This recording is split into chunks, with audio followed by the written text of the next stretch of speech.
in engineering physics under lasers. In the last session, we have seen the three distinct processes, namely stimulated absorption of radiation, spontaneous emission of radiation, and stimulated emission of radiation in detail, wherein we come across something what is known as Einstein coefficients. Now, in the current session, we shall see how to derive Einstein coefficients. For that, we are considering two energy levels carrying energies E1 and E2, such that E2 is greater than E1.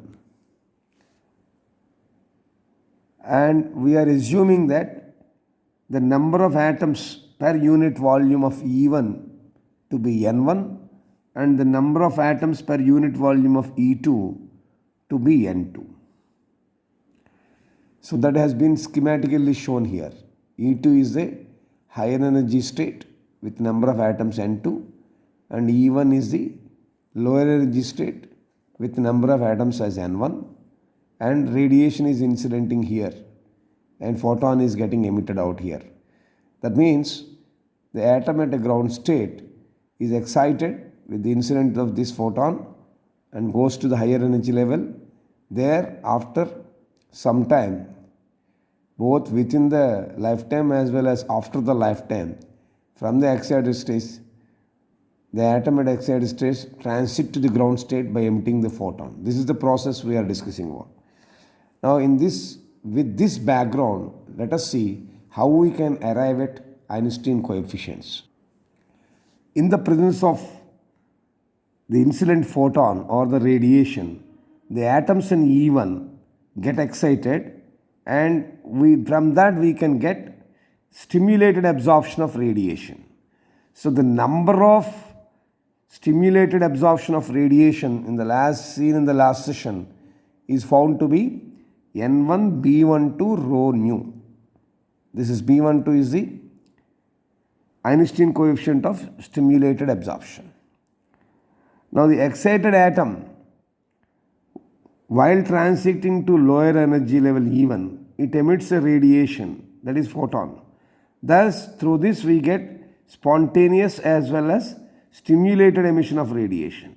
So therefore, the number of spontaneous emission of radiation can be observed, or what we have seen last time, as N2 into A21, and the number of stimulated emission of radiation is found to be Nt into B21 rho nu. That means there is an upward movement and a downward movement. So the upward and downward transitions, which are continuous, and therefore at a thermal equilibrium, both transition must be equal. That is, atoms are getting excited from incident photon at ground state going to the higher energy level through stimulated absorption, and from higher energy level they are transiting to lower level by both spontaneous and stimulated emission. That means there is an upward transition as well as a downward transition. This goes on. This is a continuous process. But at a thermal state, then both must be equal. That is what this statement talks about. So the upward and downward transitions, they are continuous, and at a thermal equilibrium state, both transition must be equal. Now, if you see the schematic diagram we have represented here, there is only one upward transition. Whereas if you take the downward, there are two downward transitions. One is due to spontaneous emission of radiation, and the another is stimulated emission of radiation. So when we say that at a thermal equilibrium both are equal, that means the number of transitions that are taking place in the upward direction is equal to the sum of these two. That means number of stimulated absorption is equal to sum of number of spontaneous emission as well as stimulated emission. How do we mathematically show that? That is, the number of upward stimulated absorptions, that is N1 B1 to rho nu, is equal to sum of the number of spontaneous emissions, that is N2 A21, plus the number of stimulated emissions, that is N2 B21 rho nu. Understood this equation? This is very crucial. I am recapping. Due to spontaneous absorption, because of the incident radiation, the atoms at ground state are transiting to higher state. So that is this one. That is upward transition. Whereas in the downward transition, there are two things: spontaneous emission as well as stimulated emission. Therefore, both upward and downward transitions, when they are taking place, when they are continuous, that goes on until some thermal equilibrium state is arrived. At a thermal equilibrium state, the number of upward transitions must be equal to the number of downward transitions.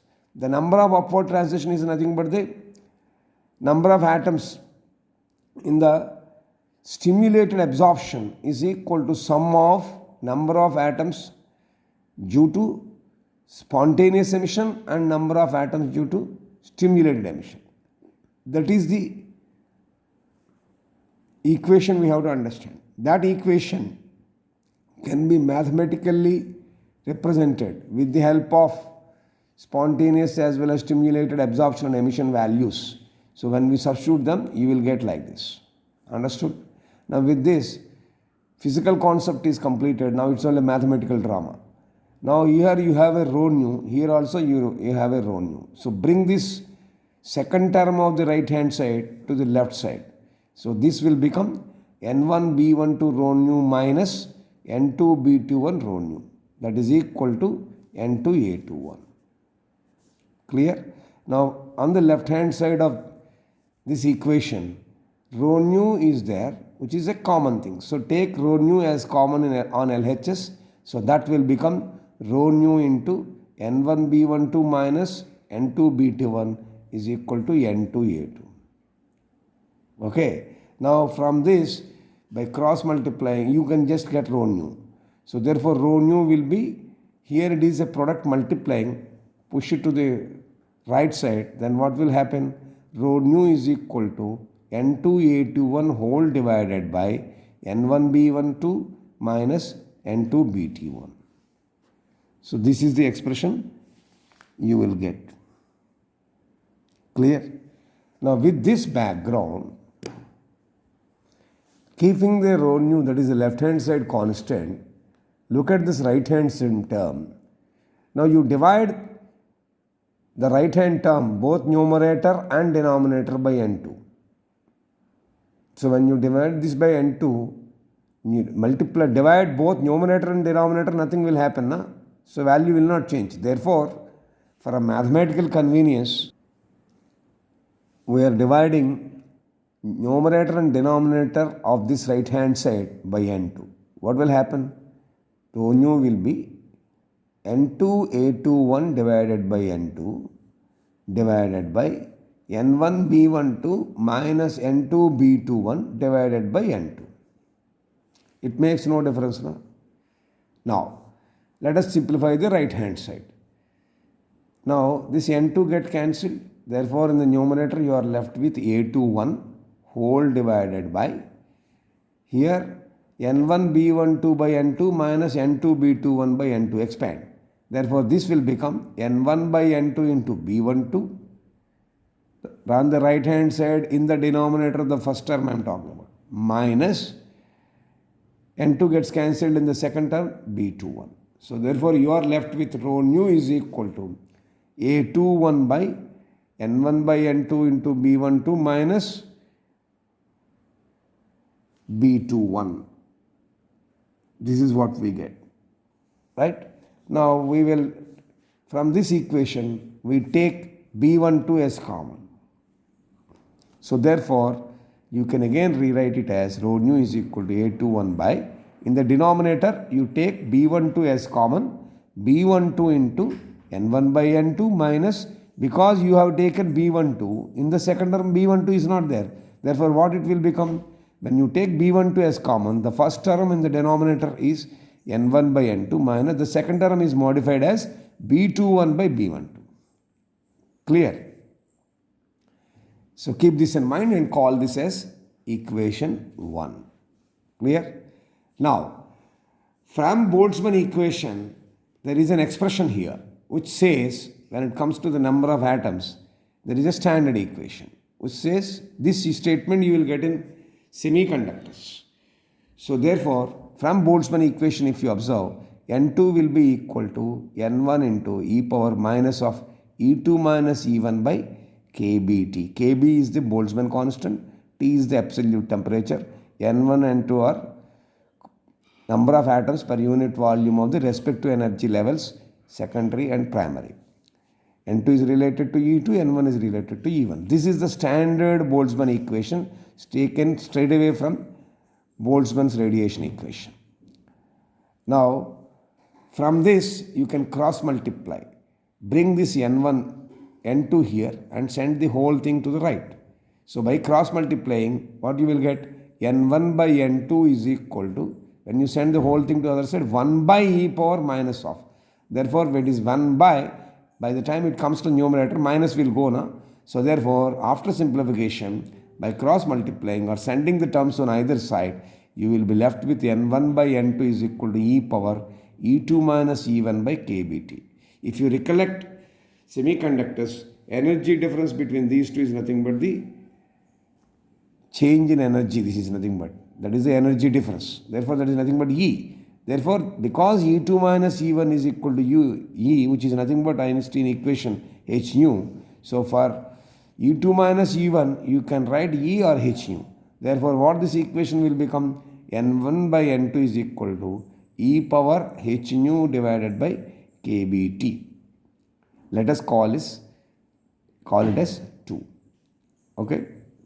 Now, what we are going to do next is, for the value of N1 by N2 in equation 1 in the denominator product, we will substitute this value. That is, substituting equation 2 for the value of N1 by N2 as e power h nu by kBT in the second term product of the denominator of equation 1, what we are going to get. So that is what we are going to do now. That is substituting equation 2 in equation 1. So automatically, what is equation 1? Equation 1 is nothing but A21 divided by B12 as it is. For N1 by N2, you are writing e power h nu kBT minus rest is as it is, B21 by B12. Clear? So this is rho nu value as equation 3. Now recollect, the moment you represent energy in the form of h nu, Planck came into existence, is it not? So therefore, according to Planck's theory of radiation or Planck's radiation law, Planck already has given an equation for radiation density. That is number of atoms per unit volume he has given. How he has given? Planck already stated that rho nu, through his radiation experiment, through his radiation law, Planck has given that rho nu is equal to 8 pi h nu cube by c cube into 1 divided by e power h nu kBT minus 1. This is the standard value given by Planck's radiation law. This is the expression we got. So the expression we got, we named as equation 3. The expression taken from Planck's radiation law is named as equation 4. Now let us compare these two and see what we can interpret from this. Now if you look at this equation, you can write this as A2 by B12 into 1 by of this. Like this, can we write or not? We can represent this equation 3 as A2 1 by B12 into 1 by of the whole thing. Similarly, we are trying to bring this equation to this form. That is what we are trying. Similarly, here if you see the denominator, for example. So when you write the numerator as A21 by B12 into 1 by of this and compare with this, naturally A21 by B12 will become 8 pi h nu by c cube only, na? Similarly, the rest is 1 by, here also 1 by. 1 by e nu h nu into k by t, here also 1 by e power h nu into h nu divided by k by t. Therefore, comparing these two, we can easily understand that B21 by B12 is equal to 1. B21 by B12 is equal to 1. Similarly, A21 by B12 is equal to 8 pi h nu by c cube. That is what we can understand by comparing these two equations. I am recapping. By simplifying, we got the rho nu value like this. From Planck's radiation, standard value is like this. When you compare these two, we can interpret that by modifying our equation as, for example, this can be written as A21 by B12 into rest, that is 1 by rest of the thing. This can be written as A21 by B12 into 1 divided by e power h nu by kBt minus B21 by B12. Like that, this can be represented.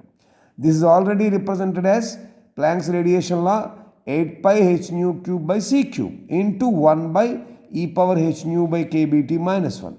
And in that context, if you compare these two, we can simply say that in the denominator, if you take the second term, denominator always looking the same, na?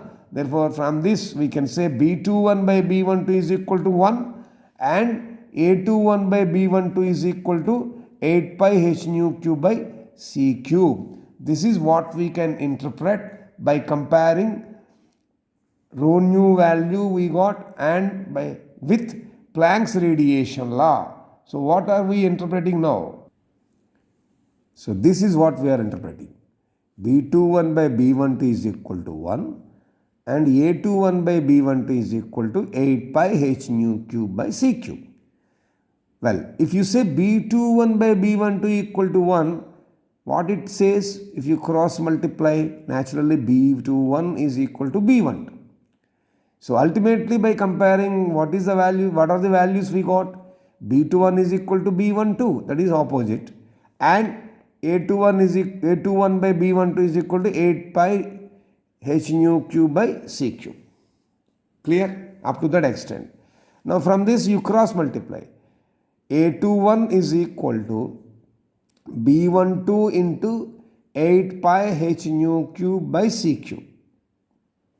Clear? A21 is equal to B12 into 8 pi h nu cube by c cube. Now what is B12? B12 is same as B21, na? Therefore, this can also be written because B21 equal to B12 or B12 is equal to BT1. This equation can also be written as A21 is equal to, instead of B12, B21 into 8 pi h nu cube by c cube. So this is how this equation represents the relation between Einstein coefficients. A21 is an Einstein coefficient, B21 is an Einstein coefficient, B12 is an Einstein coefficient. This is how we can relate all the three Einstein coefficients. Now, let us understand another key process involved in laser emission, what is known as, what we all heard about, something called population inversion. Now, I'll give you a brief idea about population inversion from your undergraduate level of understanding under the heading general, and then come back to engineering level of understanding population inversion.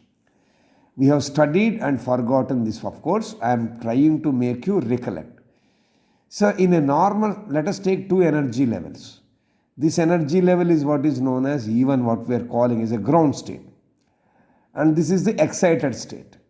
Please remember, atoms can be stable only at a lower level energy.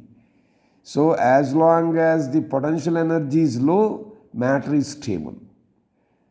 So ground potential always will be stable. So naturally, you will find more number of atoms in the ground state rather than in excited state.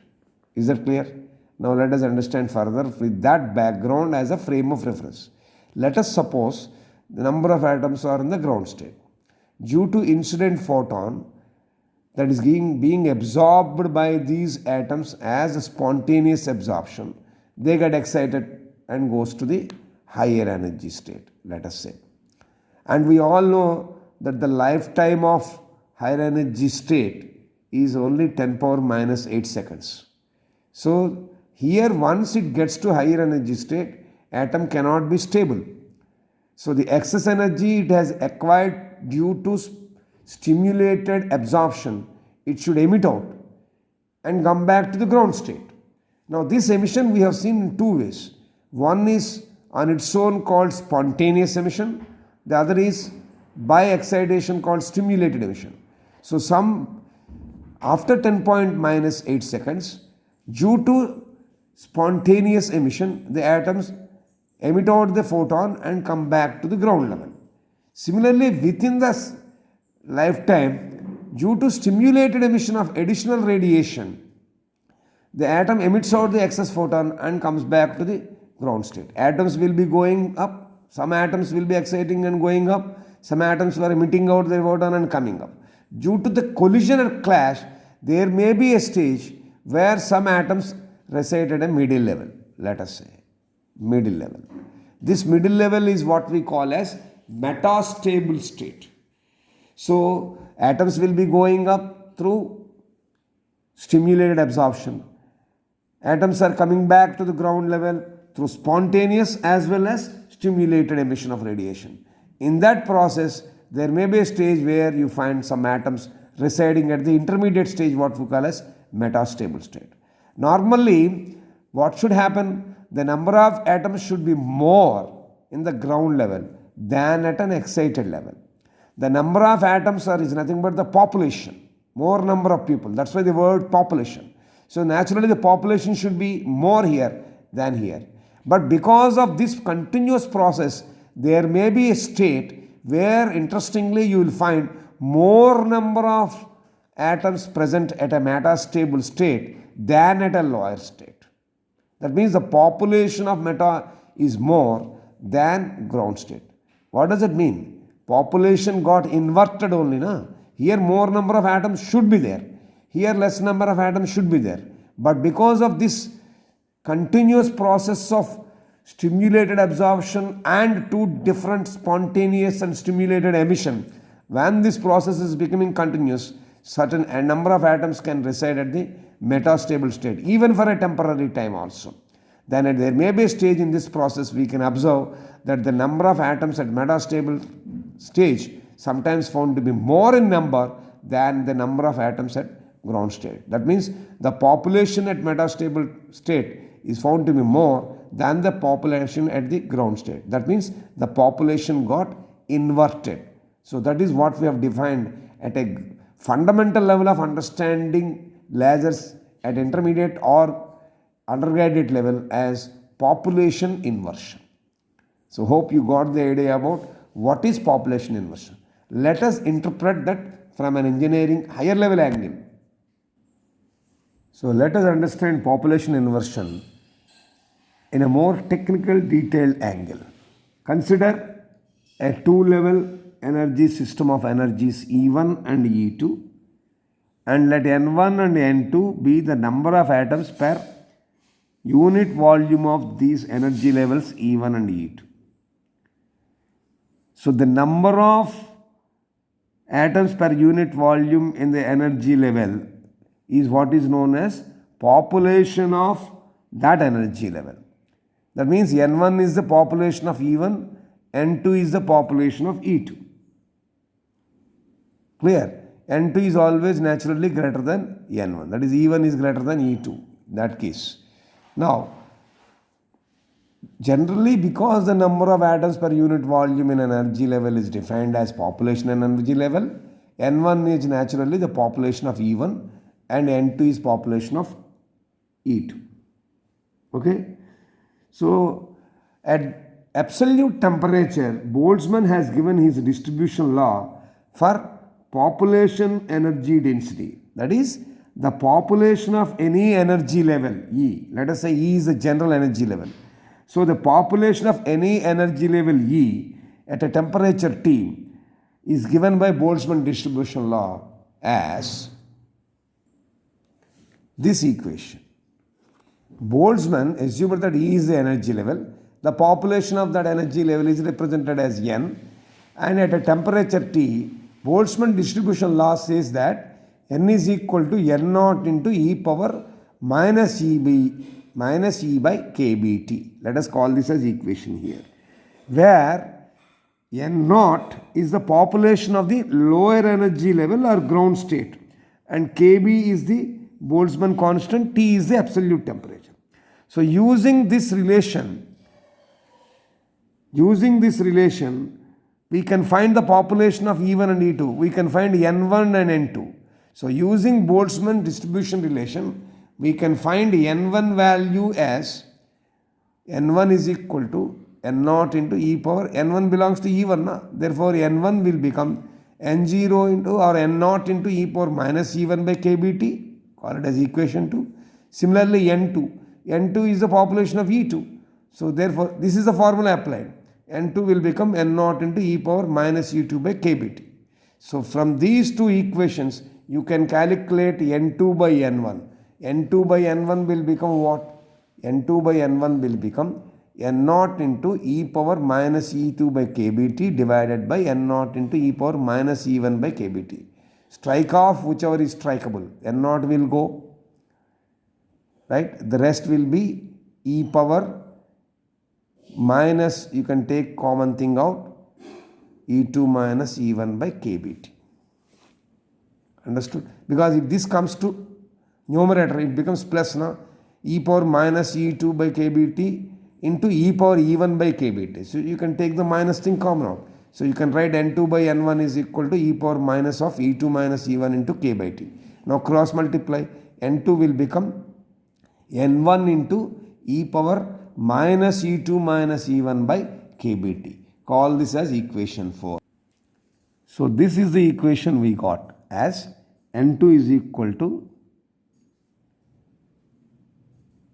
this equation we got.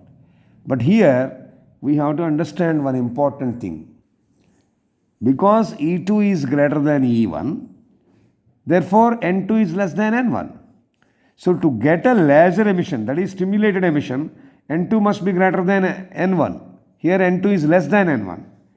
That means the population of the higher energy level E2 should be greater than the population of lower energy level E1. N2 greater than N1 only, in that condition only population inversion comes. But in this condition you got N2 to be less than N1. So you have to get N2 to be greater than N1. That is, N2 is the population of higher energy level. N1 is the population of lower energy level. N2 greater than N1 means we should get to have stimulated emission. The population of higher energy level should be greater than population of lower energy level. Got it? But in general, what happens? Generally, the population of lower energy level will always be greater than the higher energy level. Because normally most of the atoms try to be at a lower energy, that is at a ground state, that is an excited state. And because generally the population of lower energy level will be greater than that of high energy level, so therefore you will have a stage, a situation. Stage means a situation. A stage of making population of higher energy level to be greater than the population of lower energy level. So therefore the process of making the population of higher energy level to be greater than the population of lower energy level is what is termed as population inversion. So therefore population inversion is nothing but making higher energy level population to be greater than lower energy level. So for your benefit, I will quickly recap. This is the expression we got. Now we know that generally E2 is higher than E1, and because of that normally the number of atoms at ground level are more than excited level. Therefore Nt is less than N1. To get stimulated emission, N2 must be greater than N1. What is N2? The population of higher energy level must be greater than the population of lower energy level. So generally E1 is greater than E2.